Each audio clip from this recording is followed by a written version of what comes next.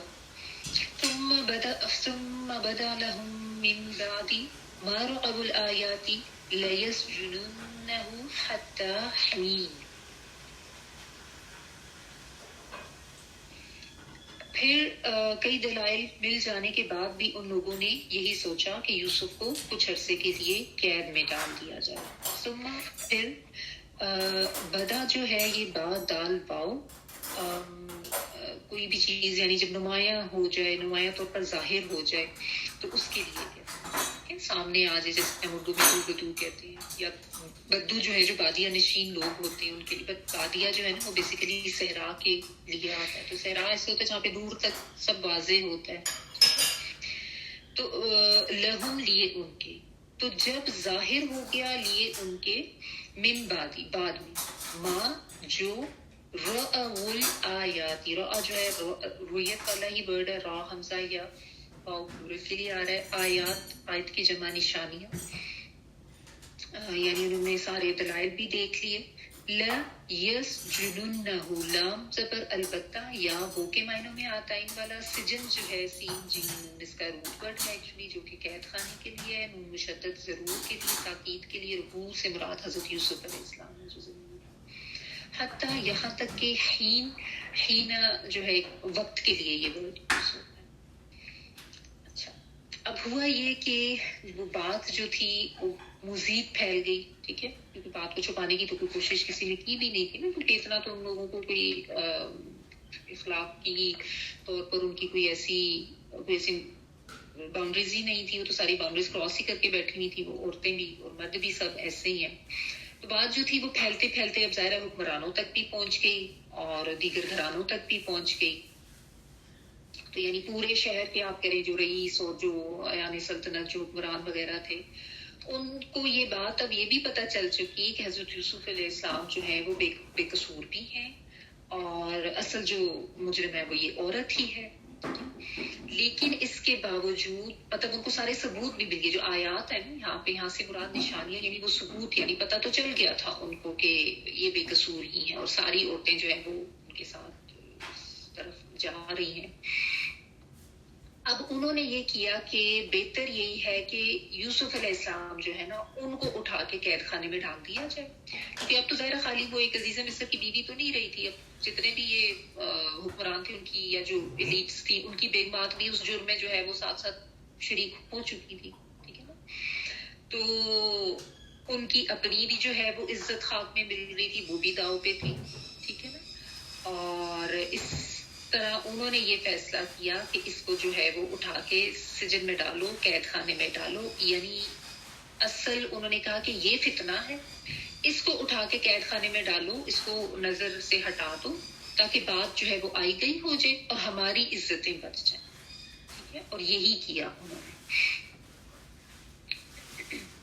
اب اس میں آپ دیکھیں کہ ابھی کتنے ہزار سال، 4000 4500 سال پہلے کا یہ واقعہ ہے، لیکن اس سے پتہ یہ چلتا ہے کہ چاہے آج کا دور ہو، چاہے اس سے کچھ عرصہ پہلے کا یا اتنے ہزار سال پہلے کا، یہ معاملہ تب بھی تھا کہ بغیر انصاف کیے، بغیر ثبوت کے، بس کسی بھی انسان کو جس کو راستے سے ہٹانا مقصود ہو، حکمران یہ جو بے ایمان حکمران ہوتے ہیں ان کا پرانا طریقہ ہے کہ اس کو اٹھا کے جیل میں ڈال دیا جائے، تاکہ اپنے کرتوت، اپنے جو گناہ ہیں، اپنے جو جرائم ہیں ان کے اوپر پردہ پڑ جائے، ٹھیک ہے. یعنی یہ جو طریقہ کار ہے نا ایسے فاسق اور فاجر حکمرانوں کا، یہ اتنے ہزار سال پہلے بھی ایسا ہی تھا. بس وہی بات ہے کہ کردار بدل جاتے ہیں لیکن یہ طریقے وہی ہیں.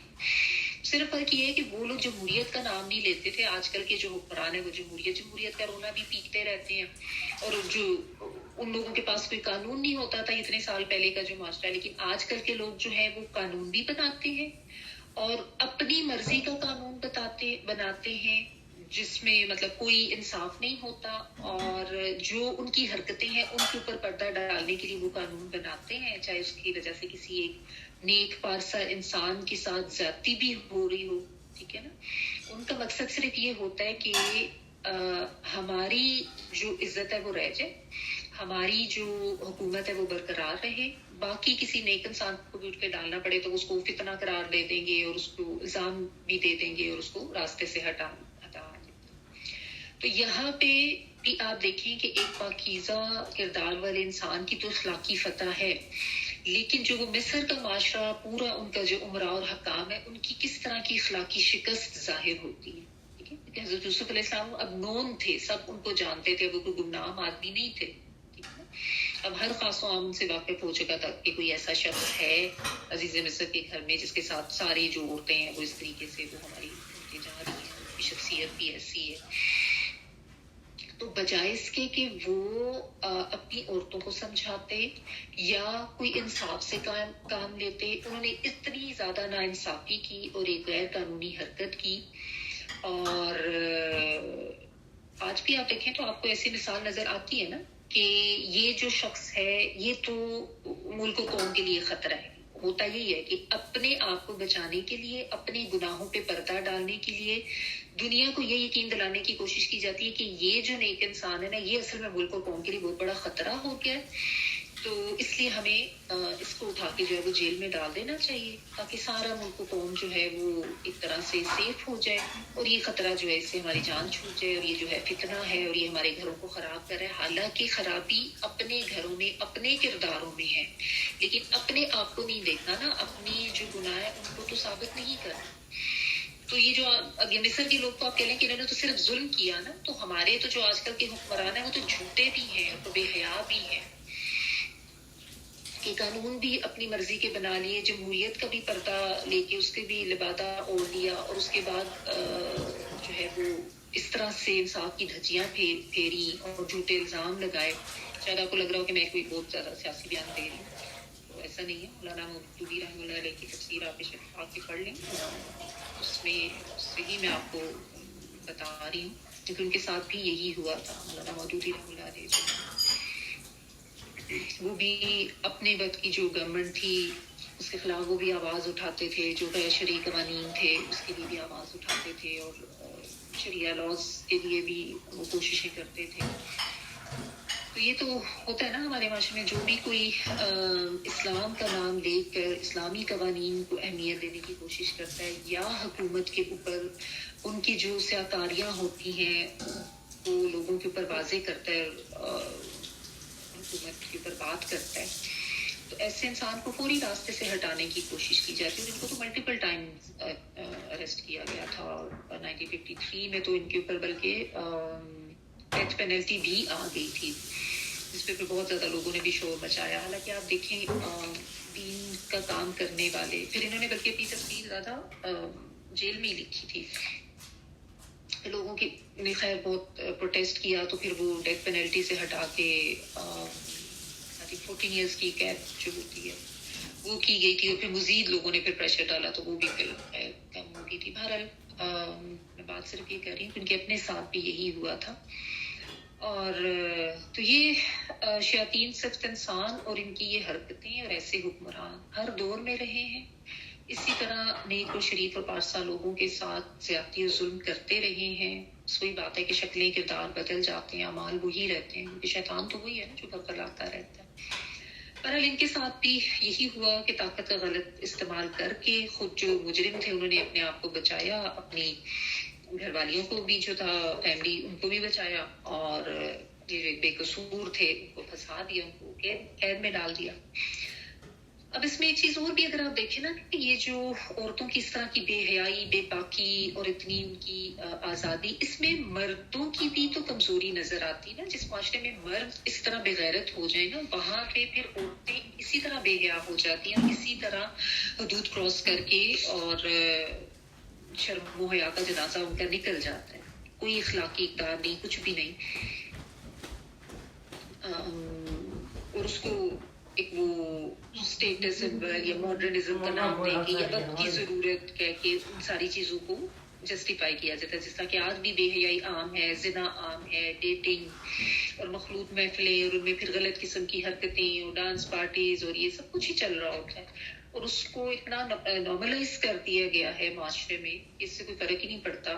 وہ مرد خود بھی ظاہر ہے ایسے ہی کام کر رہے ہوتے ہیں جو اتنے بے غیرت ہوتے ہیں کہ ان کو پھر اپنی عورتوں کا اس طرح بے حیائی کی طرف جانا بھی برا نہیں لگتا. تو ایک حدیث ہے نا نبی صلی اللہ علیہ وسلم کی کہ دیوس جو ہے وہ جنت میں داخل نہیں ہوگا. دیوس کا ورڈ پتہ نہیں آپ نے پہلے سنا ہے یا نہیں. دیوس کہتے ہیں کہ ایسے مرد کو جس کی غیرت بالکل مردی ہو، یعنی جس کی کوئی دینی حمیت نہ رہی ہو، اس کے جو گھر والے بالخصوص جو اپنے گھر کی عورتوں کو فحاشی بے حیائی کی طرف جاتا دیکھ رہا ہوتا ہے اور اس سے ان کو روکتا نہیں.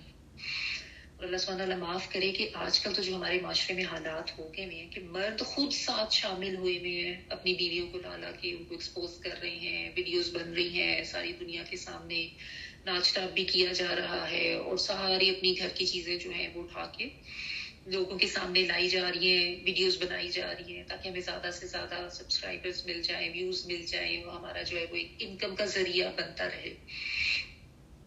اور اس میں کوئی حدود و قیود کا خیال نہیں رکھا جاتا، کوئی حرام حلال کا خیال نہیں رکھا جاتا. ہر کوئی اٹھ کے جو ہے نا بس وہ اپنے گھر کی ویڈیوز بنا کے پوسٹ کرتے ہو، کوئی پردہ نہیں، کوئی شرم حیا نہیں، کوئی پرائیویسی نہیں لگی ہوئی. وہی بات ہے نا کہ دین سے دوری ہے، عقل فہم شعور ہی نہیں ہے بالکل.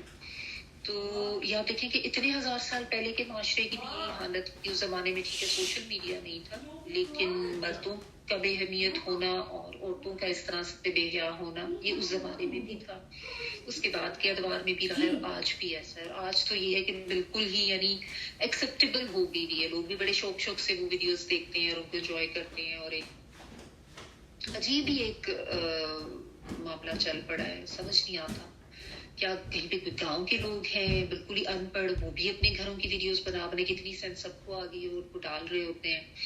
اور کیا کوئی ماڈرن لوگ ہیں اور ڈانس کلب پارٹیز اور ڈرنک کرنا اور زنا اور یہ سب چیزیں اتنی کامن ہمارے اپنے معاشرے میں بھی ہو گئی ہیں. اللہ سبحانہ تعالیٰ معاف کرے، سب کو کی آنکھیں کھولے.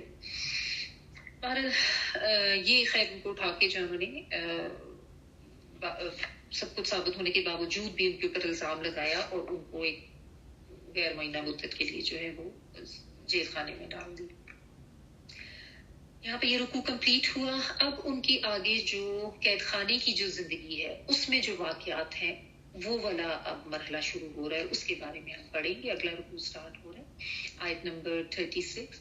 وَدَخَلَ مَعَهُ السِّجْنَ فَتَيَانِ قال أحدهما إني أراني أعصر خمرا وقال الآخر إني أراني أحمل فوق رأسي خبزا تأكل الطير منه نبئنا بتأويله إنا نراك من المحسنين. یوسف علیہ السلام کے ساتھ دو اور نوجوان بھی قید خانے میں داخل ہوئے. ان میں سے ایک نے کہا کہ میں نے خواب دیکھا کہ میں شراب نچوڑ رہا ہوں، اور دوسرے نے کہا کہ میں نے یہ خواب دیکھا کہ میں نے سر پر روٹیاں اٹھائی ہوئی ہیں جنہیں پرندے کھا رہے ہیں. پھر دونوں کہنے لگے کہ ہمیں اس کی تعبیر بتائیے، ہم تو آپ کو محسنین میں سے یا نیک لوگوں میں سے دیکھتے ہیں. وہ داخلہ اور داخل ہوئے، مَا کہتے ہیں استاد کو، ہو سے مراد حضرت یوسف علیہ السلام ہے، وہ کی ضمیر ان کے لیے ہے. السجن، سجن جو ہے وہ قید خانے کو کہتے ہیں، یہ روٹ ورڈ ہے. فتیان جو ہے فاتا واؤ، یہ غلام کے لیے آتا ہے یا نوجوانوں کے لیے بھی آتا ہے. ٹھیک ہے، تو فتیان جو ہے یہ تثنیہ کا صیغہ ہے. ٹھیک ہے، تو دو نوجوان کے لیے دو غلام آپ کے. قال کہا، احدہما ایک نے ان دونوں میں سے، ہما جو ہے وہ تسنیہ یعنی ڈوئل کے لیے آتا ہے، تو ان دونوں میں سے احدا ایک نے کہا، کیا کہا؟ انی بے شک میں، انا بے شک کے لیے چھوٹی ہے میں کے لیے، ارانی رو حمزہ دیکھتا ہوں، نون چھوٹی ہے نی میں کے لیے آ رہا ہے، میں دیکھتا ہوں یعنی دیکھتا ہوں میں اپنے آپ کو. ٹھیک ہے، حمزہ زبر جو ہے شروع میں وہ میں کے لیے ہے آپ ٹائم والا، را حمزہ یا دیکھنا، اور نون یہ نی جو ہے وہ میری کے لیے. میں دیکھتا ہوں اپنے آپ کو، کیا دیکھتا ہوں؟ آسرو عین صاد را، کہ میں نچوڑ رہا ہوں. عین صاد را جو ہے نا یہ نچوڑنے کے لیے آتا ہے. معصور کہتے ہیں جس چیز کو نچوڑا جائے، جیسے اگر آپ لیمو کا رس نکال رہے ہیں نا تو لیمو جس کو نچوڑا جا رہا ہے اس کو معصور کہتے ہیں، اور جو رس جو نکلتا ہے اس کو اسارا کہتے ہیں. این سواد الکرا بولتا. موسرات جو ہے وہ بادلوں کے لیے بھی ورڈ آتا ہے کیونکہ وہ بادل بھی جو ایسے نچڑتے ہیں تو ان سے پانی نکلتا ہے. آسروں میں حمزہ جو ہے وہ میں کے لیے ہے. میں نچوڑ رہا ہوں خمرن. خمر جو ہے وہ شراب کو کہتے ہیں. خا میم را. خمر جو ہے وہ بیسیکلی ڈھانپنے کے لیے کور کرنے کے لیے آتا ہے. خمار جو ہے وہ عورتوں کی جو اوڑھنی ہوتی ہے اس کے لیے آتا ہے. وَلْيَضْرِبْنَ بِخُمُرِهِنَّ عَلَىٰ جُيُوبِهِنَّ. کو چاہیے کہ اپنی خمار جو ہے وہ اپنے جیوب پر ڈالیں. تو خمر جو ہے وہ شراب اس لیے خمر کہلاتی ہے کیونکہ وہ عقل کو ڈھانپ دیتی ہے. عقل کور ہو جاتی ہے اور انسان جو ہے وہ بدخشوری حرکتیں کرنے لگ جاتا ہے. اس لیے وَقَالَ اور کہا الآخر دوسرے نے یعنی دوسرا شخص ہے. اس نے کیا بولا؟ انا بے شک چھوٹی ہے میں. بے شک میں ارانی میں دیکھتا ہوں خود کو. احملو کہ میں اٹھائے ہوئے ہوں. حمل ہوتا ہے نا حامل نا کچھ اٹھانا. اور حمزہ زبر جو آتا ہے والا میں کے معنی میں ہے کہ میں اٹھائے ہوئے ہوں. فوقا اوپر رأسی اپنے سر.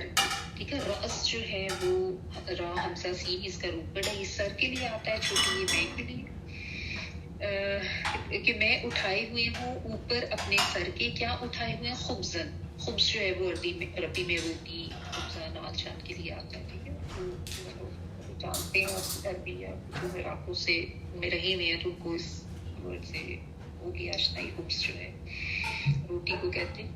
تأکلو کھاتے ہیں. حمزہ کاف لام کھانا اور تا جو ہے وہ مونس کے لیے آیا. کون کھاتے ہیں؟ الطیر پرندے. من ہو اس سے. من سے کے لیے ہو اس کے لیے. تأکلو میں تا مونس کی کیوں آئی ہے؟ کیونکہ الطیر جو ہے یہ طائر ان کی جمع مکسر ہے. جب جمع مکسر آتی ہے تو مونس آ جاتی ہے. ٹھیک ہے. تو یہ مونس کی تا جو ہے اس وجہ سے. نبئنا نون با حمزہ کی اہم بڑی خبر کے لیے آتا ہے. خبر تو نون الفنا جو ہے وہ ہم کے لیے آ رہا ہے. تو نون با حمزہ خبر نون الفنا ہم کو. خبر تو ہم کو بتأویلی اس کی تعبیر. بعض بھی اس ساتھ کے معنوں میں یا کو کے معنوں میں یعنی تعویل اول سے ہے نا اس کا اوپر حمزہ واو لام کہ اس کی اصل کیا ہے اس کی تعبیر کیا ہے اس کا مطلب کیا ہے. انا بے شک ہم نراقا ہم دیکھتے ہیں تجھ کو. نون آتا ہے والا ہم کے معنی میں. را حمزہ یا وہی ورڈ دیکھنے والا. اور کا جو ہے وہ تم کے لیے سنگولر فارم کو جب مخاطب. من المحسنین حاسسین نون محسنین میں سے احسان کرنے والا. اچھا اب جب وہ قید میں داخل ہوئے ہیں تو یہاں پہ یہ بتایا جا رہا ہے کہ دو اور قیدی بھی جو ہیں وہ وہاں پر اسی زمانے میں یا ان کے ساتھ ڈالے گئے یعنی جس وقت ان کو ڈالا گیا یا یہ بھی اس کا مطلب ہو سکتا ہے کہ اسی کوٹری میں یا اسی جگہ پہ جہاں پہ ان کو ڈالا گیا. اور اب یہ کون تھے ان کے بارے میں یہ روایات ملتی ہے کہ جو مصر کا بادشاہ تھا نا ایک جو تھا ان میں سے اس کا نان بھائی یعنی باورچی جو روٹی چھوٹی پکانے والا نا وہ تھا. اور دوسرا جو ہے وہ ساقی تھا یعنی جو بادشاہ کو شراب پلانے والے. اور ان دونوں کے اوپر الزام یہ لگ گیا تھا کہ انہوں نے جو ہے نا بادشاہ کو زہر دینے کی کوشش کی ہے.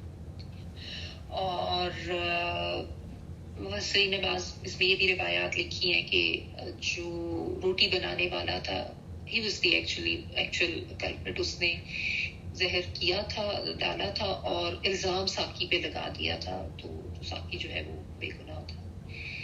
بہرحال وہ پتہ چل جاتا ہے بادشاہ کو اور پھر دونوں کی اس وجہ سے ڈال دیا جاتا ہے قید خانے ٹل نیکسٹ آرڈر جو بھی ان کے لیے ڈیسیژن ہوتا ہے. اچھا اب یہاں پہ جو ہے کچھ چیزیں جو ایک تو دیکھنے والی ہے. ایک تو یہ کہ ان دونوں کو کوئی خواب آتے ہیں اور وہ اپنے اپنے خواب کو لا کے حضرت یوسف علیہ السلام کے ساتھ ڈسکس کر رہے ہیں. اور کیا وہ یہاں پہ کیا رہے ہیں کہ ہم تو آپ کو محسنین میں سے دیکھتے ہیں تو آپ ہمیں بتائیں کہ ہمارے خوابوں کی تعبیر کیا ہو. تو اس سے یہ پتہ چلتا ہے کہ کچھ عرصہ گزر گیا ہے ان کو اکٹھے رہتے ہوئے اور حضرت یوسف علیہ السلام جو ہے ان کا کردار ایسا تھا کہ اس کی وجہ سے وہ قیدیوں میں بھی مشہور ہو چکے تھے کہ یہ جو ہے کوئی نیک پارسا عبادت گزار انسان ہے پاکیزہ کردار والا. کہ ایسا ہوتا ہے نا جو بھی کوئی ایسا انسان ہوتا ہے وہ تو اس کے پاس تو لوگ تھوڑی دفعہ ہی بیٹھے یا ایک دو دفعہ ملاقات ہو تو پتہ تو چل ہی جاتا ہے کہ یہ کس قسم کا انسان ہے. اور دوسری اس میں سب سے اہم چیز جو پتہ چلتی ہے وہ حضرت یوسف علیہ السلام کا صبر اور ان کی کردار کی بلندی. کہ آپ دیکھیں قید خانہ جو ہے وہ کوئی آسان جگہ نہیں ہوتی. یعنی کسی جیل میں یا کسی قید میں رہنا بہت مشکل حالات ہوتے ہیں کیونکہ ظاہر ہے وہاں پہ آپ کی زندگی ایک تو آزادی نہیں ہوتی. اور حضرت یوسف علیہ السلام مطلب ابھی عزیز مصر کے گھر جو رہ رہے تھے ظاہر ہے بہت اچھے طریقے سے ان کو رکھا ہوا تھا. وہاں پہ ان کو بہت سہولیات بھی تھی, آزادی بھی تھی. اور قید میں تو جہاں اندھیرا بھی ہوتا ہے, جگہ بھی تنگ ہوتی ہے اور مشکل حالات ہوتے ہیں نا بہت زیادہ. اور لیکن اس کے باوجود اب یہ ان کی کردار کی یہ خود اچھائی بیان کر رہی ہے دونوں لوگ کہ آپ تو بہت احسان کرنے والے ہیں. یعنی اتنی مشکل سچویشن میں بھی حضرت یوسف علیہ السلام نے اپنا کوئی رویہ یا اپنا اخلاق نہیں برا کیا. کیونکہ جیسا ہوتا ہے نا کہ ہم لوگ کسی ایسے مشکل ماحول میں جو ہماری مرضی کے خلاف ہو اس میں ہم کڑوے بھی ہو جاتے ہیں, بد اخلاق بھی ہو جاتے ہیں, اور پھر اس کے لیے اس کو ہم اپنے لیے جسٹیفائی بھی کر لیتے ہیں کہ بھئی یہ اس میں تو لوگوں کا ایسے رویے میرے ساتھ یا اتنی مشکل حالات ہیں تو اس میں تو میں نے ایسا ہی ہونا ہے. کیونکہ ماحول انسان پہ اثر انداز تو ہوتا ہے نا, ٹھیک ہے, لیکن یہ ٹھیک ہے کہ حالات سے تنگی ہوتی ہے اور بعض کا ریئیکشن بھی انسان سے آتا ہے. لیکن اگر اللہ تعالیٰ کی طرف سے آزمائش سمجھ کر اس میں انسان صبر کرے تو یہ بھی ایک مومنانہ رویہ ہے, ایسا ہی ہونا چاہیے. تو حضرت یوسف علیہ السلام کے بارے میں یہاں سے یہ پتہ چلتا ہے کہ قید میں رہ کے بھی انہوں نے اپنی احسان والی روش جو تھی اس کو نہیں چھوڑا. انہوں نے اپنا جو کردار ہے وہ بہت اعلیٰ اپنے قیدیوں کے ساتھ بھی رکھا, ان پہ ظاہر کیا اپنا اخلاق, اپنی گفتگو, بات چیت, سب کچھ, ٹھیک ہے. اور یہ بھی بعض علماء کا یہ خیال ہے کہ ان کو جو نبوت ملی تھی وہ غالباً قید خانے میں جا کے ملی تھی. اب اس کے بارے میں بھی دو آراء ہیں. کچھ کا یہ کہنا ہے کہ نہیں پہلے ہی مل گئی تھی قید خانے سے پہلے, اور کچھ کا یہ کہ چونکہ وہ اس طرح کی تبلیغ کرتے ہوئے نظر نہیں آتے, وہ قید خانے میں تبلیغ کر رہے ہیں, تو اس کا مطلب یہ ہے کہ ان کو یہاں ہی آ کے نبوت ملی تھی. واللہ تعالی عالم. دونوں ہی رائے ہو سکتی ہیں. بہرحال ایک تو یہ بھی ہے کہ جب انسان اس طرح تنہائی میں ہوتا ہے نا تو پھر زیادہ عبادت اور زیادہ انسان کو اللہ تعالیٰ سے دعائیں اور مناجات کا موقع ملتا ہے. تو اس تنہائی کو بھی انہوں نے اپنے لیے کیسے خیر بنایا, اور اس قید کو انہوں نے اپنے لیے کوئی جسٹیفیکیشن نہیں بنایا کہ میں جو ہوں اپنے صبر سے ہٹ جاؤں یا میرا اخلاق کردار لوگوں کے ساتھ برا ہو جائے تو وہ بھی ٹھیک ہے. تو یہی چیز اس میں سمجھنے کی بھی ہے اور آگے ہمیں اپنے اولاد کو بھی سمجھانے کی ہے. کیونکہ ہوتا ہے نا انسان, ہم خود بھی مطلب جب آپ اپنے گھر میں ہوتے ہیں بعض دفعہ اپنے گھر کے ماحول سے بعض یوتھ جو ہے وہ پریشان ہوتی ہے کہ ہمارے گھر کا ماحول ایسا کیوں ہے, میرے والدین ایسے کیوں کرتے ہیں, پابندیاں لگاتے ہیں. اور بعض دفعہ شادی کے بعد جس طرح ہوتا ہے بچوں کو کہ یہ سسرال کا ماحول اس طرح کا ہے, اور مطلب اللہ یہ کہ کوئی بہت ہی خطرناک ماحول, اس کی بات میں نہیں کر رہی, نارمل ایک جو ہوتا ہے کہ ظاہر ہے ڈفرینٹ ہی ہوتے ہیں ماحول جب ایک جگہ سے انسان دوسری جگہ جاتا ہے. تو فوری بے صبری نہیں ہونے کی ضرورت نہیں ہے کہ انسان بے صبرا ہو کے اور اس طرح سے واویلا کرنا شروع کر دے, جزا فضا کرنا شروع کر دے, یا لوگوں کے ساتھ برا سلوک کرنا شروع کر دے اور پھر کہ میں تو یہ سب کرنے میں جائز ہوں. اپنی طرف سے کوشش تو ظاہرہ ہونی چاہیے نا. یا کوئی بھی ایسی سچویشن آ جاتی ہے, فرض کریں کسی کا کوئی واسطہ پڑ جاتا ہے, کوئی رشتے داروں کے ساتھ ایسا کوئی ہو جاتا ہے, ان کے ساتھ لین دین یا معاملات کرنے پڑتے ہیں یا انٹریکشن کرنا پڑتا ہے اور وہ آپ کی مزاج کے بہت اگینسٹ ہے. ظاہر وہاں پہ بھی انسان کو احسان کی روش دکھانی ہے اور اچھا اخلاق بھی دکھانا ہے اور برداشت بھی کرنا ہے. اور بعض دفعہ کوئی آفس کولیگس ایسا معاملہ ہو سکتا ہے, کوئی بزنس ڈیل میں ایسا معاملہ ہو سکتا ہے. تو یہ زندگی کے ہر شعبے میں اس سے انسان کو یہ لیسن ملتا ہے حضرت یوسف علیہ السلام کی اخلاق و کردار سے اور ان کے جو صبر کا رویہ تھا کہ یہی ہمیں بھی اپنانے کی ضرورت ہے. یہ اللہ کی طرف سے آزمائش سب کی ہوتی ہے, تو آزمائش سمجھ کر اس پہ ثابت قدم رہنا ہے اور صبر دکھانا. اور ویسے بھی دیکھیں نا جس طرح یہ ہے نا کہ وہ جو ایک حدیث ہے الدنیا سجن المؤمن والجنت الکافر، کہ دنیا جو ہے وہ مومن کے لیے تو قید خانہ ہے، جنت تو کافروں کے لیے ہے دنیا. کیوں؟ کیونکہ جنت اس وجہ سے کہ کافر تو ہر چیز کے لیے آزاد، جو ان کا دل چاہے وہ کریں، جبکہ مومن کے لیے جب وہ سمجھ لیتا ہے کہ میں تو اللہ کا عبد ہوں اور میں نے اللہ کی مرضی کے مطابق زندگی گزارنی ہے، تو اس کے لیے تو پھر قدم قدم پر پابندیاں ہیں اور اس نے حرام سے بچنا ہے، قدم قدم پہ ٹیمپٹیشنز بھی ہوں گی، لیکن اس نے اپنے آپ کو حلال پہ روک کے رکھنا ہے. جیسے کہ حضرت یوسف علیہ السلام کی زندگی میں ہم دیکھ رہے ہیں کہ حرام کے مواقع بھی آئے، بہت زیادہ ٹیمپٹیشنز بھی ہیں، لیکن انہوں نے اپنے آپ کو روکا. تو مومن کے لیے یہ زندگی اس وجہ سے قید خانہ ہوتی ہے کہ پابندیاں بہت ہیں، وہ اپنی مرضی کے مطابق زندگی نہیں گزار سکتا. ایک مومن جو ہے وہ عبد ہوتا ہے نا، غلام ہوتا ہے، تو غلام تو قید نہیں ہوتا ہے. آزادی اگلے جہان میں جا کے ملے گی، جہاں پہ پھر اللہ تعالیٰ جنت کا حضور ممکن بنائے سب کے لیے، تو وہاں پہ پھر آزادی ہوگی کہ جو چاہے کھائیں پیئیں، جہاں چاہے آئے جائیں، جو مرضی کریں. تو اس حدیث کا مفہوم یہ بنتا ہے. تو اب اس میں بھی ایسا نہیں ہے کہ انسان یہ سمجھے کہ نہیں میں تو اتنی پابندیاں نہیں لے سکتا اور یہ تو پاسبل ہی نہیں ہے، یہ قابل عمل نہیں ہے، یا میں یہ کروں گا تو میرا تو دنیا کا بڑا نقصان ہو جائے گا.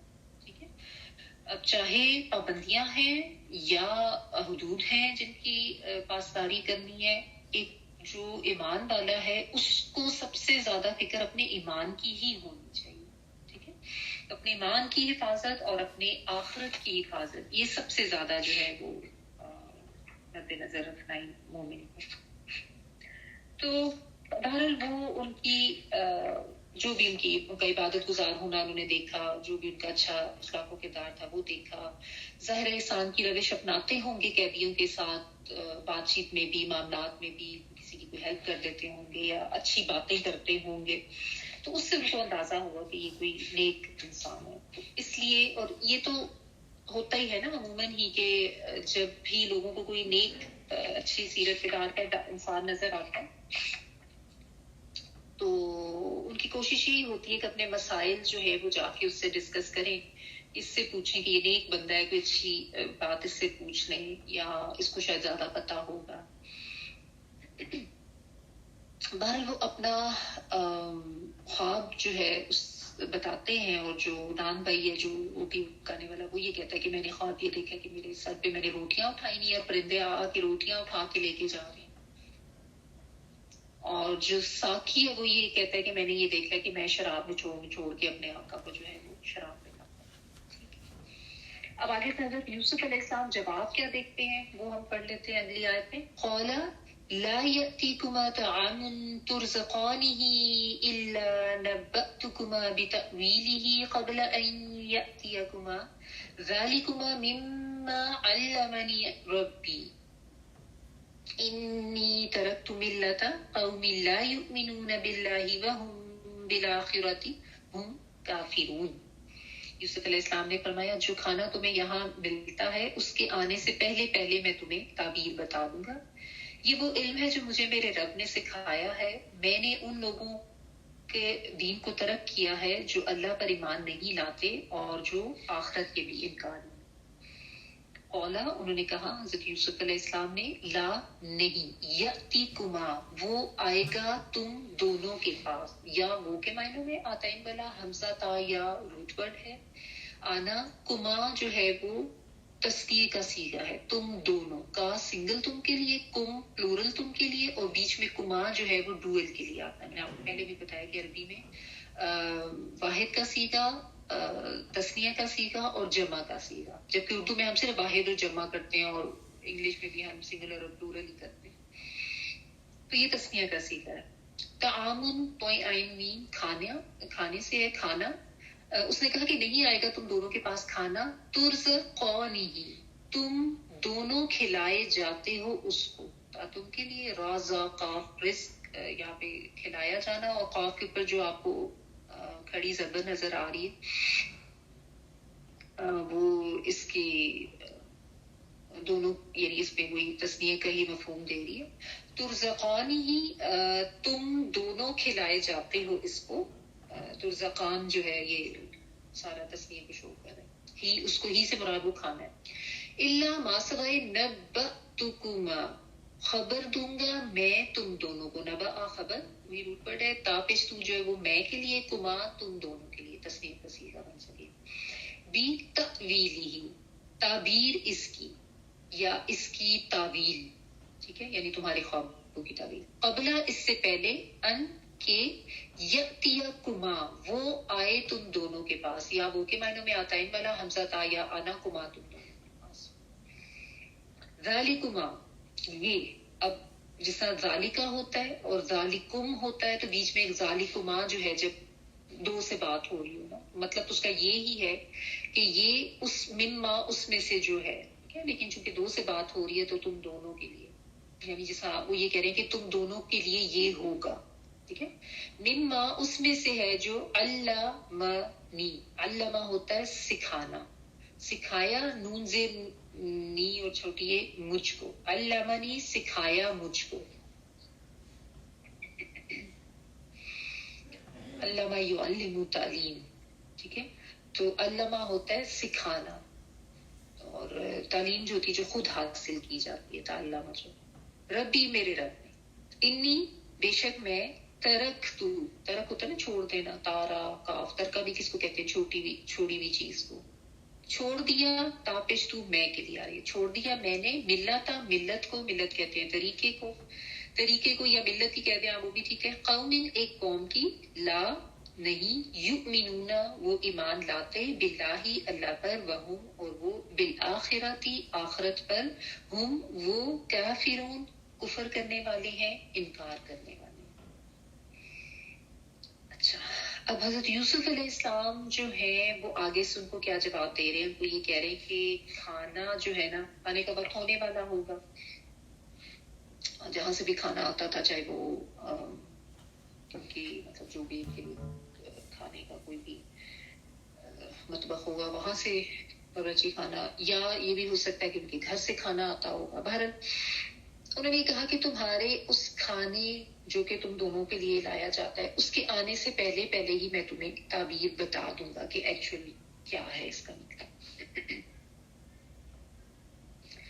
تو اس میں ایک تو یہی بات کہ یعنی ان کو یہ وہ ایک تمہید باندھ رہے ہیں کہ بہت زیادہ, یعنی تم, کیونکہ ہوتا ہے نا کھانے کا ٹائم ہو تو انسان کا دھیان ذرا کھانے کی طرف زیادہ ہوتا ہے, تو وہ ان کو یہ تسلی دے رہے ہیں کہ ہاں میں تمہیں ابھی بس فوری بتا دوں گا اس کے بارے میں. کیونکہ وہ بیسیکلی ان سے بات جو ہے وہ کچھ اور پہلے کرنا چاہ رہے ہیں, تو یہ نہ ہو کہ وہ بات سن کے بھی صبرے ہو جائے گی, کھانے کا ٹائم ہونے والا ہے تو ہمیں جلدی جلدی بس بات بتاؤ, ہماری تعبیر بتاؤ, اور باقی فالتو کی باتیں نہ کریں. کیونکہ یہاں پہ حضرت یوسف علیہ السلام نے نا بہت زیادہ موقع سے فائدہ اٹھا کے اللہ کے دین کی تبلیغ کی ہے, بہت مختصر لیکن جامع الفاظ میں. اس سے پہلے وہ ان کو یہ تسلی دے رہے ہیں کہ کھانا آنے سے پہلے میں تمہیں بتا دوں گا, یعنی یہ تم جلدی نہ کرنا کہ وہ کھانے کا وقت ہو رہا ہے تو زیادہ لمبی بات نہ کریں. یہ بھی بڑی حکمت کا پوائنٹ ہے کہ پہلے اگلی کے کو جو چیز بے تاب یا بے چین کرنے والی یا بے صبرا کرنے والی اس کو پہلے ہی ایڈریس کر دیں, ٹھیک ہے. اچھا, کچھ علماء نے اس پہ مفسرین نے یہ بھی کہا ہے کہ انہوں نے, ان کے کہنے کا مطلب یہ تھا کہ ابھی جو کھانا آئے گا نا, میں اس کی تعویل بھی تمہیں بتا دوں گا, کہ یعنی مجھے پتا ہے کہ کھانا کیا آئے گا, چاول آئیں گے, روٹی آئیں گی, کیا آئے گا, ٹھیک ہے. زیادہ تر اس کا یہی ہے کہ چونکہ خواب کی تعبیر وہ پوچھ رہے تھے تو اسی کے بارے میں وہ بتا رہے ہیں. کچھ نے یہ کہا کہ انہوں نے پہلے ان کو یہ بتایا کہ میں تمہیں بھی کھانے کے بارے میں بھی بتا دوں گا کہ وہ کیا ہے. اوکے, تو اس میں پھر ایک دو اور چیزیں جو سمجھنے کی ہیں, کہ ایک تو آپ دیکھیں کہ حضرت یوسف علیہ السلام حالانکہ دیکھیں نبی بھی ہیں, علم بھی اللہ تعالیٰ کی طرف سے عطا کیا گیا, خاص علم, خوابوں کی تعبیر, معاملہ فہمی وہ بھی عطا کی گئی, لیکن اور حکمت بھی اللہ کی طرف سے, لیکن ان کی جو ایک عاجزی ہے نا اس میں, اس کو اگر آپ دیکھیں کہ کسی چیز کو یا اپنی کسی علم کو یا اپنی کسی صلاحیت کو اپنے ساتھ نہیں جوڑے. یہ وہ علم ہے جو میرے رب نے مجھے دیا, علمنی ربی, میرا رب ہے, اپنے رب سے اپنے تعلق کو بھی بیان کر رہے ہیں اور ساتھ یہ بھی کہہ رہے ہیں کہ تو مجھے رب نے سکھایا, یعنی میرے پاس کوئی غیب کا علم نہیں ہے, اصل علم تو اللہ کے پاس ہے, وہ عالم الغیب ہے. ہاں, لیکن اللہ نے اپنے فضل سے مجھے کچھ علم سکھا دیا. حالانکہ آپ دیکھیں ایسے موقع پر عموماً جو لوگوں کا رویہ ہوتا ہے وہ کیا ہوتا ہے کہ لوگوں کو اپنے آپ سے متاثر کرنے کے لیے کہ کوئی جا کے ان کو کہے کہ جی اچھا آپ ہمیں بتا دیں آپ کو اس کی کوئی تعبیر پتہ ہے یا آپ کے پاس آپ بڑے عالم لگتے ہیں یا آپ بڑے نیک لگتے ہیں، تو ایک ہوتا ہے انسان کے اندر ایک وہ تکبر کا ایلیمنٹ آ جاتا ہے اور پھر وہ مزید لوگوں کو متاثر کرنے کی کوشش کرتا ہے.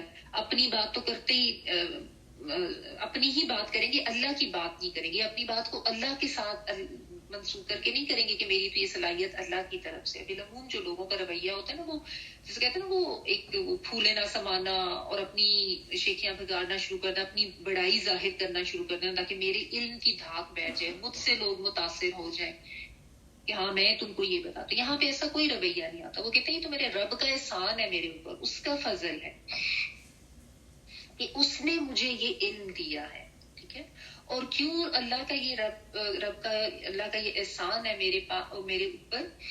کیونکہ میں نے غلط جو راستہ یا طریقہ ہے اس کی طرف جانے کی کوشش نہیں کی، یا میں اس راستے پہ نہیں رہا، ایک ایسی قوم کے راستے پہ جو کہ اللہ پر ایمان نہیں رکھتی اور آخرت کے بھی انکاری ہے. کیونکہ رہ تو انہیں میں رہے تھے نا اتنے سالوں سے، لیکن ظاہر ہے باپ کی تربیت گٹی میں پڑی ہوئی تھی، پھر اللہ تعالیٰ کی طرف سے بھی گائیڈنس آ گئی.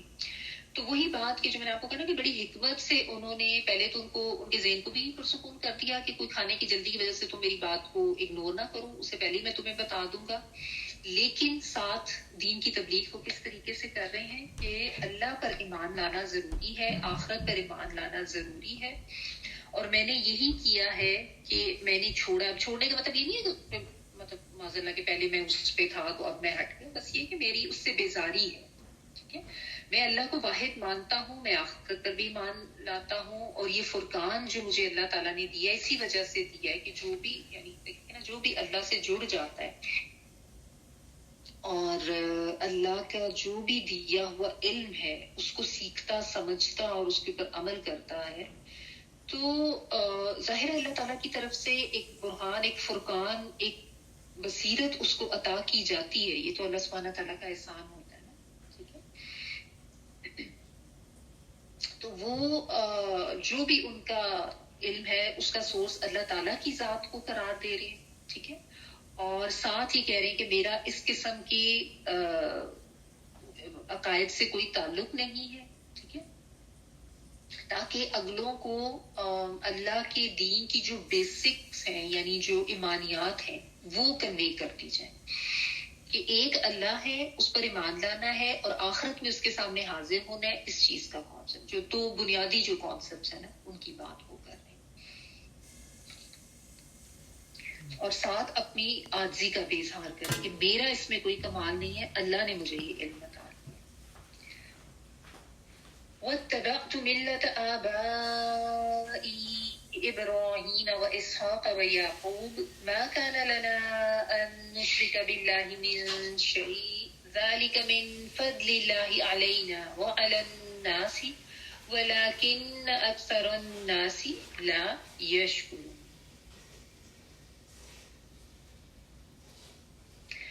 اس کے بجائے میں نے اپنے آباء و اجداد ابراہیم علیہ السلام، اسحاق علیہ السلام اور یعقوب علیہ السلام کا دین اختیار کیا ہے. ہمارے لیے یہ مناسب نہیں کہ ہم کسی غیر کو اللہ کا شریک بنائیں. ہم پر اور تمام انسانوں پر یہ اللہ کا فضل ہے، لیکن اکثر اس کا شکر نہیں ادا کرتے. واتبعت اور اتباع کیا میں نے، تابعین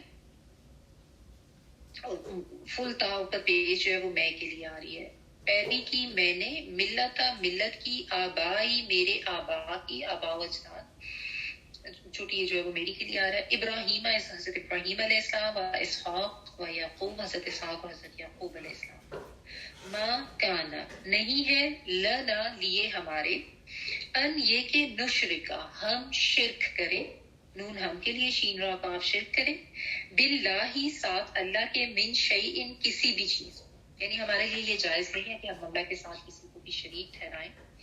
ذالک یہ، من فضل اللہ اللہ کے فضل میں سے ہے، علینا اوپر ہمارے، وعلا اور اوپر، الناسی لوگوں کے، ولیکن لیکن، اکثر الناسی اکثر لوگ، لا نہیں، یشکرون وہ شکر ادا کرتے. یعنی اکثر لوگ شکر ادا نہیں کرتے، یا وہ کے معنوں میں شین کا افراد شکر کرنا اور وام جو ہے وہ پلورل کے لیے.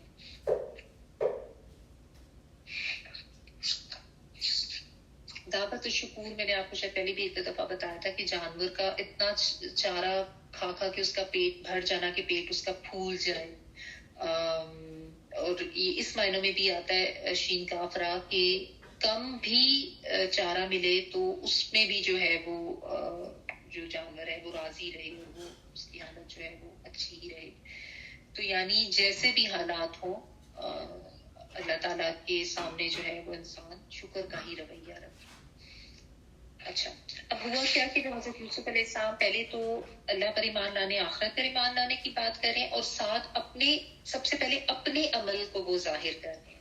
یہ نہیں کہ چھوٹتے ہی ان کو کہنا شروع کر دیا کہ اچھا تم اب یہ کر لو، تم اب وہ کر لو، یہ مان لو، وہ چھوڑ دو، ایسا نہیں ہے. ٹھیک ہے، سب سے پہلے تو وہ اپنے بارے میں بتا رہے ہیں کہ میں نے جو ہے ایسی قوم کا طریقہ نہیں اپنایا، یعنی کہ میں بھی انہیں میں رہ رہا ہوتا ہے عرصے سے، لیکن میں نے جس طریقے کی پیروی کی ہے وہ میرے آباء و اجداد ہیں، حضرت ابراہیم، حضرت اسحاق، حضرت یعقوب علیہ السلام، جن کی میں نے پیروی کی. اور یہاں پہ مفسرین یہ بھی لکھتے ہیں کہ معلوم ہوتا ہے کہ یہ نام ان لوگوں کے لیے کوئی انفیملیئر نہیں تھے. سوال کہ ظاہر انبیاء تھے تو ان کو پتا تھا کہ اسلام کے انبیاء جو ہیں وہ موجود رہے ہیں، اور لیکن ظاہر ہے وہ اپنے ہی اس شرک کے ہی دین پہ تھے. تو وہ کہہ رہے ہیں کہ میں نے تو اپنے آباء کے طریقے کی پیروی کی ہے. ٹھیک ہے، اور وہ طریقے کیا تھے کہ کسی کے لیے یہ جائز نہیں ہے کہ وہ اللہ کے ساتھ کسی کو بھی شریک کرے، کسی بھی چیز میں شریک کرے. نہ اس کی ذات میں، نہ اس کی صفات میں، نہ اس کے افعال میں، کسی بھی قسم کی شرکت جو ہے وہ اللہ تعالیٰ کے ساتھ نہیں کوئی کر سکتا. اللہ تعالیٰ تو واحد ہے، قادر ہے، خالق ہے تو وہی ہے، اور رازق ہے، مالک ہے، رب ہے تو بھی وہ اللہ ہی کی ذات ہے. تو یہ جو طریقے یعنی تم لوگوں نے بنا لیے ہیں، کیونکہ یہ بھی سارے مشرک قوم کی اور مختلف قسم کی شرک میں مبتلا تھی، تو وہ اس سے بیزاری کا اظہار کر کے بتا رہے ہیں، لیکن ساتھ ساتھ اپنی اس توفیق کو اللہ کا احسان بھی بتا رہے ہیں. ایک تو یہ کہہ رہے ہیں کہ یہ صرف نہیں ہے کہ ہم اللہ کے ساتھ کسی کو شریک کریں، ذالک من فضل اللہ، یہ تو اللہ کے فضل میں سے ہے، علینا ہمارے اوپر، وعلی الناس اور لوگوں پر بھی، لیکن اکثر لوگ شکر ادا نہیں کرتے. یعنی یہ جو انہوں نے حضرت یعقوب، حضرت ابراہیم، حضرت اسحاق علیہ السلام کے نام لیے ہیں، یہ کوئی اپنی بڑائی ظاہر کرنے کے لیے نہیں ظاہر کیے، کہ جس طرح ہمارے عموماً لوگوں کا ہوتا ہے نا کہ جب کسی کو بات کر کے اس کو اپنے آپ سے ذرا امپریس کرنا ہوتا ہے، متاثر کرنا ہوتا ہے، تو کیا ہوتا ہے آباء و اجداد کا نام لے کہ ہمارا جی تعلق تو فلاں خاندان سے ہے، اور ہمارا تو فلاں فلاں بندہ جو ہے وہ تو فلاں فلاں عہدے پر ہے، اور ہماری تو فلاں ذات ہے. ہوتا ہے نا لوگ بڑا اپنے اوپر فخر کرنا شروع کر دیتے ہیں، دیکھو تکبر والا رویہ ہوتا ہے. اور وہ زبان پر تبھی آتا ہے جب اندر سے سوچ ایسی ہوتی ہے، جب ذہنیت ہوتی ہے نا، جس طرح ہمارے یہاں کوئی وڈیرے ہوں گے، کوئی زمیندار ہوں گے، کوئی بھی ایسے کسی بڑے کسی عہدے پر ہوں گے، تو وہ لوگوں سے بات کرتے ہوئے چاہے ضرورت نہ بھی ہو، بلا وجہ جو ہے نا بس اپنی خاندان کی دھاک بٹھانے کے لیے یا یہ بتانے کے لیے ہمارا تعلق بہت بڑے خاندان سے ہے، بڑے پڑھے لکھے یا بڑے اثر و رسوخ والے خاندان سے ہے، تو وہ اس طرح کی باتیں کر کے نا لوگوں کو امپریس کرنے کی کوشش کرتے ہیں. اب یہاں پہ آپ دیکھیں کہ وہ اپنے بزرگوں کا حوالہ ضرور دے رہے ہیں، لیکن صرف ایک حق بات کرنے کے لیے، اپنی بات میں وزن پیدا کرنے کے لیے، یعنی اللہ کی دین کی جو حقانیت ہے، جو سچائی ہے، اس کو واضح کرنے کے لیے انہوں نے اپنے بزرگوں کا ذکر کیا. تو یہ تو جائز ہے، لیکن اگر کوئی اپنے کوئی اثر و رسوخ دکھانے کے لیے ایسی کوئی بات کرتا ہے تو وہ قطعاً ناجائز. پر انہوں نے یہاں پہ یہ تو کہا، انبیاء کا نام تو لیا، لیکن اس میں ساتھ اب دیکھیں اس کو بھی اللہ سبحانہ تعالیٰ کا احسان اور اس کا فضل قرار دے رہے ہیں کہ ہمارا اس میں کوئی کمال نہیں ہے، تو اللہ کا کمال ہے. تو یہ جو بات ہے نا وما توفیقی الا باللہ، کہ میری کوئی توفیق نہیں ہے ماں سوائے اللہ کی طرف سے، یعنی انسان تو کچھ بھی نہیں کر سکتا اگر اللہ نہ چاہے. تہائی ان کی جو ہے نا وہ عاجزی، ان کا ہمبل ہونا نظر آ رہا ہے کہ اپنے آپ کو تو وہ کوئی کریڈٹ دے ہی نہیں رہے. ہمارے ہاں تو لوگ دوسروں کا کریڈٹ بھی خود لینے کی کوشش کرتے ہیں نا، لیکن اصل طریقہ تو یہی ہے کہ انسان اپنے آپ کو بھی بالکل کوئی کچھ سمجھے ہی نہ، کوئی حیثیت ہی نہ ہو. تو وہ کہہ رہے ہیں کہ میرا تو اس میں کوئی کمال نہیں ہے، اور اللہ کا یہ سارا فضل ہے. اور ساتھ میں یہ کہ وہ یہ بھی کہہ رہے ہیں کہ یہ اللہ کا احسان ہے کہ اگر اللہ تعالیٰ یہ کسی کو توفیق دے دے یا ہدایت دے دے یا یہ صحیح بات سکھا دے جو کہ اصل دین ہے. یعنی ان ادر ورڈز وہ ان کو یہ سمجھا رہے ہیں کہ اگر تمہارے تک یہ بات پہنچ رہی ہے نا تو تمہارے اوپر اللہ کا احسان ہو رہا ہے کہ تم شرک سے باز آ جاؤ یا تمہیں یہ ہدایت کی باتیں سننے کو مل رہی ہیں. تو یہ تو اللہ کا احسان ہی ہے نا. لیکن اکثر لوگ جو ہیں وہ شکر ادا نہیں کرتے. اب اس کا ولیکن اکثر الناس لا یشکرون کہ اکثر لوگ اس نعمت کا شکر ادا نہیں کرتے، یا بہت اکثر لوگ جو ہیں وہ ناشکرے ہیں. ٹھیک ہے نا. یعنی آپ دیکھیں کہ اب اس کو بھی آپ اگر اپنی زندگی کے اوپر ہی رکھ کے دیکھ لیں تو بہت دفعہ بہت سے مقامات پر ایسا ہوتا ہے کہ ہمیں بھی اللہ تعالیٰ کی طرف سے ہدایت ملتی ہے، صحیح بات حق بات کی رہنمائی ہوتی ہے اللہ تعالیٰ کی طرف سے مختلف طریقے سے. کبھی کوئی قرآن کی آیت، کبھی کوئی حدیث، کبھی کسی انسان کی کوئی بات، کبھی کوئی ایسا کسی کا عمل وہ آپ کو بتا دیتا ہے کہ حق کیا ہے. ٹھیک ہے. لیکن انسان اس حق کے واضح ہو جانے کے باوجود بھی اس کو مانتا نہیں ہے، اور یہی ناشکری کا رویہ ہے جس کو یہاں پہ بتایا گیا. یہاں پہ مراد جو ہے وہ کوئی زبانی شکر نہیں ہے، یہاں پہ مراد یہ کہ انسان اپنے عمل سے اس شکر کا اظہار نہیں کرتا. ٹھیک ہے. اکثر لوگ جو ہے وہ اس نعمت کا شکر نہیں کرتے کہ اللہ نے ان کو ہدایت دے دی. تو اب ہم بھی اپنے آپ کو چیک کر لیں، اللہ تعالیٰ معاف کرے کہ کیا ہم میں بھی کوئی ایسی ناشکری تو نہیں ہے کہ ہمیں اللہ تعالیٰ کے طرف سے احکامات پتہ چلتے ہیں لیکن ہم جو ہے وہ مختلف قسم کی جسٹیفیکیشن دے کے، مختلف قسم کے بہانے کر کے یا مجبوریاں بتا بتو کے جو ہے وہ عمل سے پیچھے رہ جاتے ہیں. ٹھیک ہے. تو اس میں بھی وہی بات ہے، میں جو اس دن بھی یہ بات آپ کو کری تھی نا کہ اکثر لوگ دینی کلاسز اٹینڈ کر رہے ہوتے ہیں. جیسا رمضان میں تو لوگ بہت زیادہ تعداد میں یہ دورہ قرآن یہ اٹینڈ کرتے ہیں، لیکن بس وہ وہیں تک رہ جاتا، اثر جو ہے وہ نہیں ہوتا، عمل نہیں بدلتا. اور یہ عمل کا نہ بدلنا سن لینے کے باوجود یہ ناشکری میں آتا ہے کہ اللہ تعالیٰ کی طرف سے دی ہوئی اس نعمت جو تھی ہدایت کی نعمت، اس کا قدر نہیں کی انسان نے، اس کو اہمیت ہی نہیں دی. یا تو اپنے لیے کوئی بہانے بنا لیے یا اپنے لیے کوئی جسٹیفیکیشن دے دی کہ میں تو جی اس وجہ سے یہ کر رہا ہوں اور یہ تو بس پاسبل نہیں ہے نا، یہ کیسے ممکن ہو سکتا ہے، اس سے تو بڑا نقصان ہو جائے گا، اور اس لیے جو کرنے والے ان کو بھی بے وقوف قرار دے دیا. تو یہ ہمارے لیے اس میں سبق ہے کہ ہم ذرا اپنے آپ کو چیک کر لیں کہ کہیں ایسی ناشکری کرنے والوں میں ہم بھی تو نہیں آ جاتے. ٹھیک ہے. اچھا، اور دوسرا اس میں جو ہے دائی جو ہوتے ہیں، یا تو کوئی پراپر دائی ہے یا ہم میں سے کوئی بھی، جب بھی آپ کوئی دین کی بات کسی کی طرف کرنا چاہ رہے ہیں تو ان کے لیے بھی مفسرین یہ لکھتے ہیں کہ ایک اہم نقطہ یہ ہے، سیکھنے کی بات یہ ہے کہ جب لوگ آپ کی بات سننے پر آمادہ ہوں اور مائل ہو رہے ہوں اس وقت ان کو ضرور ایسی کوئی بات بتا دیں. یعنی کہنے کا مطلب یہ ہے کہ کوئی ایسا ماحول، کوئی ایسی جگہ جہاں پہ لوگ اتنے غرق ہیں اپنی ایکٹیویٹیز میں اور کوئی سننے کو تیار نہیں ہے، تو وہاں پہ اپنی انرجیز ضائع کرنا جو ہے یہ حکمت کے خلاف ہے.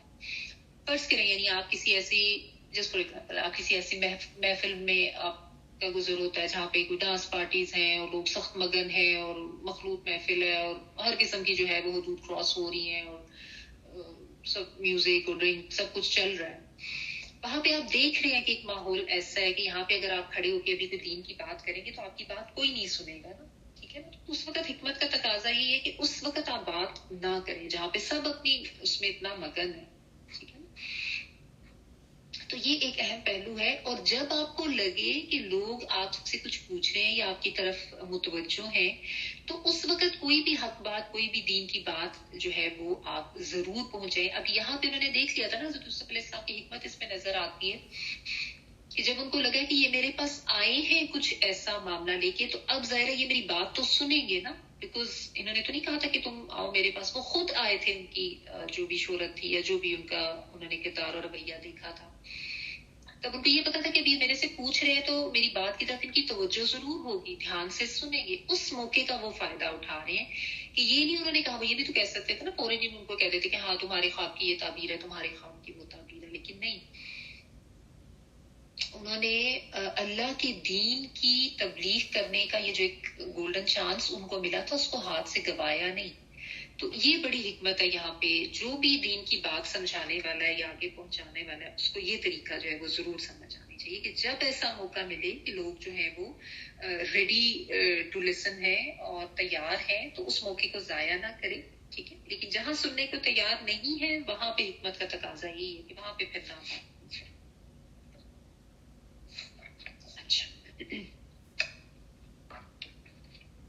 بہرحال اور بات کر کے بھی کہہ رہے ہیں کہ اللہ کا فضل، یہ بھی اس میں سیکھنے کی بات ہے کہ اگر آپ کے پاس کوئی علم ہے جو آپ آگے پہنچا رہے ہیں، فرض کریں بعض دفعہ ہوتا ہے نا لوگ، اب جیسا وہ بھی تعریف کر رہے تھے نا کہ آپ کو تو ہم بڑا نیک دیکھتے ہیں، بڑے محسنین میں سے دیکھتے ہیں، تو فوراً اس اللہ کو یاد کریں، فوراً اپنی اس چیز کو اللہ کے ساتھ منسوخ کریں، کیونکہ ایسے ٹائم پہ شیطان فوراً آ کے جو ہے نا وہ انسان کے اندر کبریائی اور تکبر ڈلا دیتا ہے.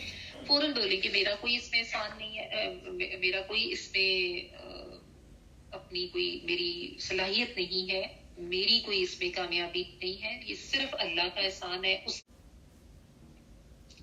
اگر اللہ کی دی توفیق نہ ہوتی تو میں تو کچھ بھی کرنے کے قابل نہیں تھا، ٹھیک ہے، چاہے اس میں آپ کو کچھ کوئی دلائل کے ساتھ یا کوئی جیسے کوئی حدیث یا آیت بیان کر کے آپ کچھ کہیں. ہمیشہ یاد رکھیں کہ اگر آپ کو آگے سے کوئی کہ اچھا تو آپ کو تو بڑی آیت یاد ہے، آپ کو تو بڑا حدیث کا بھی پتہ ہے، آپ کا بڑا نالج ہے، تو فوری طور پہ ایک تو تبوس پڑھ لیا کریں دل میں کہ شیطان نہ آئے، اور اپنی زبان سے یہی ادا کریں کہ نہیں میری کوئی اس میں حیثیت نہیں ہے، میری کوئی قابلیت نہیں، اللہ کی دی توفیق ہے. اور یہ جو جملہ ہے نا وما توفیقی الا باللہ سے شعیب علیہ السلام کا جملہ بڑا تھا، اس کو یاد کر لیں اور پڑھا کریں. اپنے آپ کو بھی بتانا ضروری ہوتا ہے، صرف دوسروں کو نہیں، اپنے آپ کو بھی بیسیکلی پاور کرانا ہوتا ہے کہ انسان کے اپنے اندر کوئی تکبر نہ ہو جائے. اور پھر اس میں آپ دیکھیں کہ کیسے ایک بہت ہی حکمت سے کورڈ طریقے سے وہ یہ بھی بتا رہے ہیں کہ یعنی تم بھی اور جو بھی اللہ کو ایک نہیں مانتا، شرک میں پڑا ہوا ہے اور ہدایت کی بات سن کے بھی اس کو نہیں لے رہا، تو یہ پھر ناشکری میں آتا ہے. تو اس طریقے سے بڑے حکمت سے انہوں نے اللہ کا پیغام جو ہے وہ ان کو پہنچایا. آگے دیکھیں، یا صاحبی السجن ارباب متفرقون خیر ام اللہ الواحد القہار. اے میرے قید کے ساتھیوں، کیا بہت سے رب بہتر ہے یا ایک ہی اللہ جو سب پر غالب ہے؟ یا اے کے معنی میں پکارنے کے لیے صاحبی السجن، صاحب جو ہے دوست کے لیے، ساتھی کے لیے، ساتھی کے لیے، یہ اصل میں صاحبین تھا، یہ بھی نا دونوں کا تصنیع کا صیغہ، تو پھر آگے سے ملانے کے لیے اس میں نون ہٹ گیا.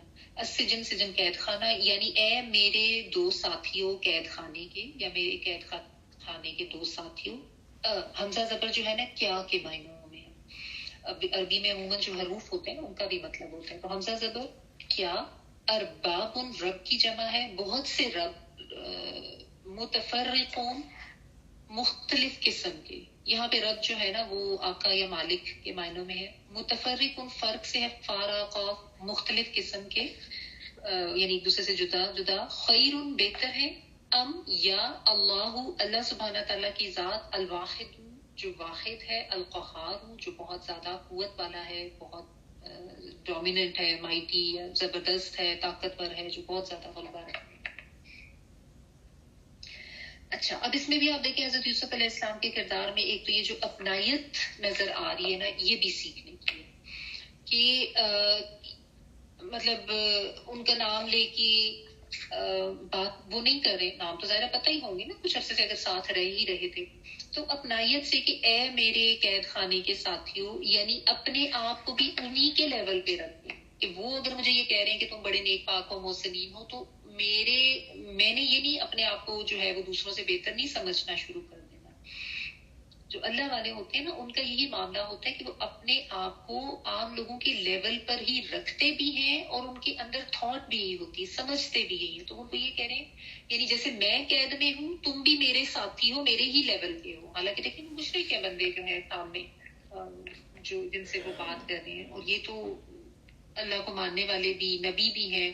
اور آپ دیکھیں جتنے بھی انبیاء کے بارے میں ہم نے پڑھا ہے نا, تمام انبیاء جب بات کرتے تھے, ہم نے سورۃ ہود میں بھی پڑھ لیا, سورۃ یونس میں بھی, وہ بھی یا قومی تمام کافروں کو مشرکین کو میری قوم کہہ کے اپنائیت سے بات کرتے تھے.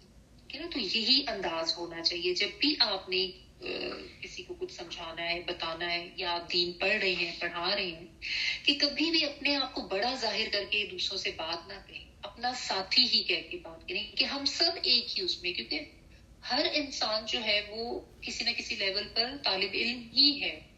کوئی بھی یہ نہیں کہہ سکتا کہ میں تو جو ہوں وہ بڑا چیمپئن ہو گیا, مجھے تو بڑا علم آ گیا. ٹھیک ہے, تو ہمیشہ اور ایک کامن گراؤنڈز پہ, یعنی جو تمہارا اسٹیٹس ہے وہی میرا ہے, میرے قید خانے کے ساتھی ہو تم, میں اپنے آپ کو کوئی بڑا نہیں سمجھتا.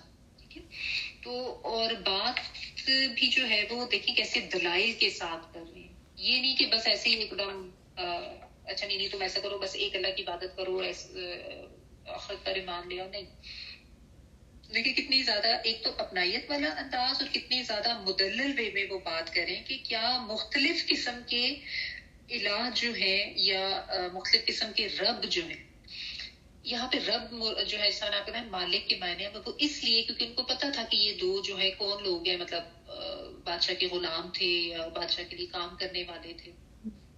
تو انہی کے لیول پہ آ کے ان کو مثال دے رہے ہیں کہ فرض کرو تمہارا ایک مالک کی بجائے ڈھیر سارے مالک ہوں تو وہ بہتر ہوگا, یا ایک مالک ہو, یعنی کہنے کا مطلب یہ کہ فرض کرو تم غلام ہو کسی ایک انسان کے, نہیں مختلف تمہارے رب بنے ہوئے ہیں. ایک تمہیں کہہ رہا ہے مجھے کھانا دو ابھی, دوسرا کہہ رہا ہے پانی دو, تیسرا کہہ رہا ہے میرا فلاں کام کر دو, صفائی کر دو, یہ کر دو. تو ظاہر ہے تم کسی کو بھی خوش نہیں کر سکے گا. ایک کا کام کرو گے تو دوسرا ناراض ہو جائے گا, پھر اس کا کرو گے تو تیسرا ناراض ہو جائے گا, وہ تمہیں کو سزا بھی دے سکتا ہے. تو تم خود اس چیز کو امیجن کرو اور خود اس چیز کو اینالائز کرو کہ کسی غلام کے ڈھیر سارے آقا ہوں تو اس کی حالت بہتر ہوگی, یا وہ صرف ایک ہی آقا کا غلام, اور وہ بھی کون, جو ہے ہی ایک ہے, جو واحد ہے اور جو پوری طاقتوں والا, قوت والا ہے. یعنی ساری دنیا پہ حکم تو اللہ کا ہی چلتا ہے نا, اسی کا اختیار ہے, چاہے انسان کی زندگی ہے, چاہے موت ہے, چاہے رزق ہے, چاہے اولاد ہے, جو بھی ہے, تو اس کے سامنے ہی یعنی سر جھکانا ہے.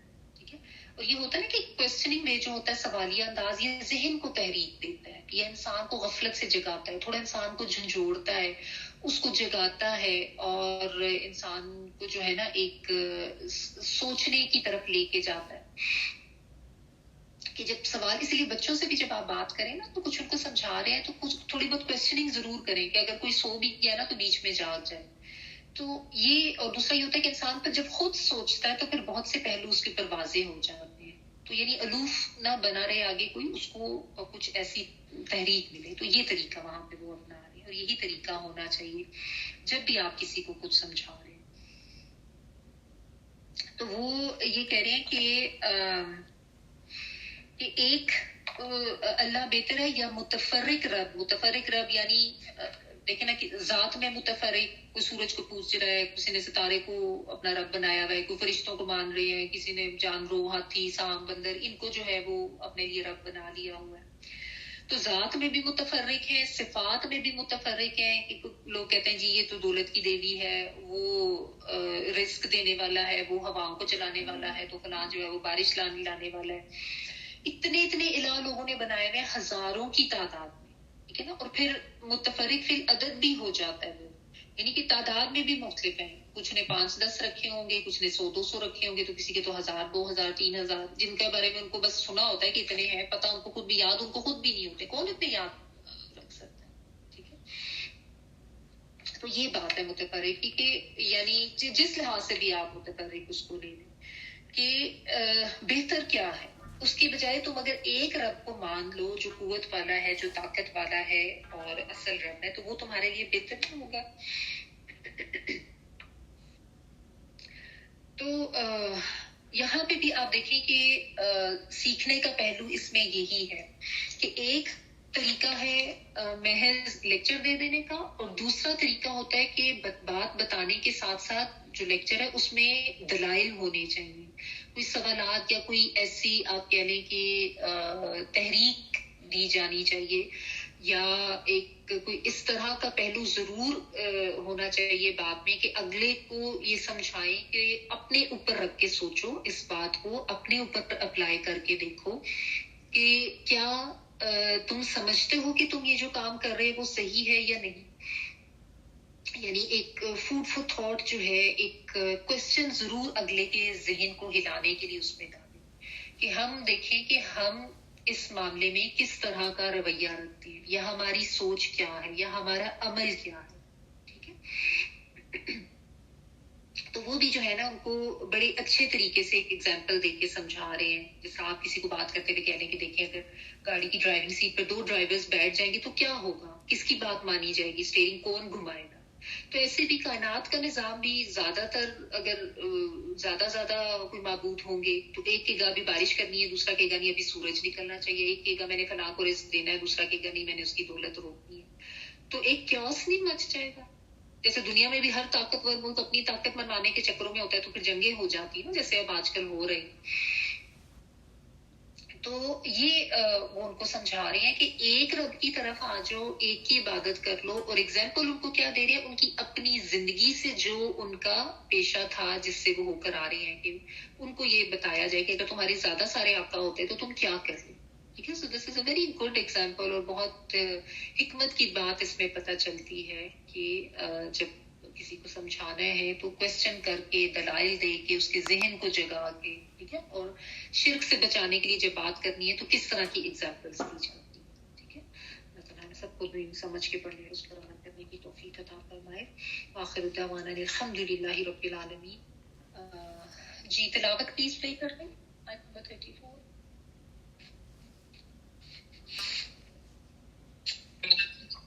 فاستجاب له ربه فصرف عنه كيدهن إنه هو السميع العليم. ثم بدا لهم من ما رأوا الآيات ليسجننه حتى حين. ودخل معه السجن فتيان قال أحدهما إني أراني أعصر خمرا وقال الآخر إني أراني أحمل فوق رأسي خبزا تأكل الطير منه نبئنا بتأويله إنا نراك من المحسنين. قال لا يأتيكما طعام ترزقانه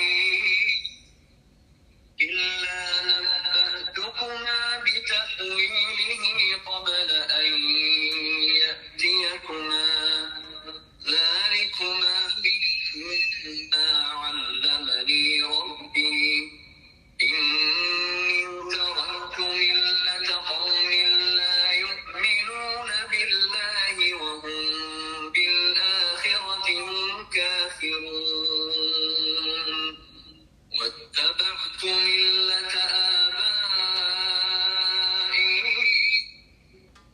إبراهيم وإسحاق ويعقوب ما كان لنا أن نشرك بالله من شيء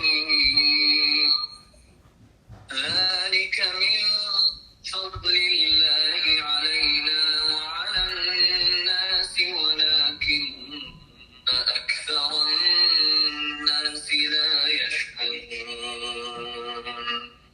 يا صاحبي السجن أأرباب متفرقون خير أم الله الواحد القهار.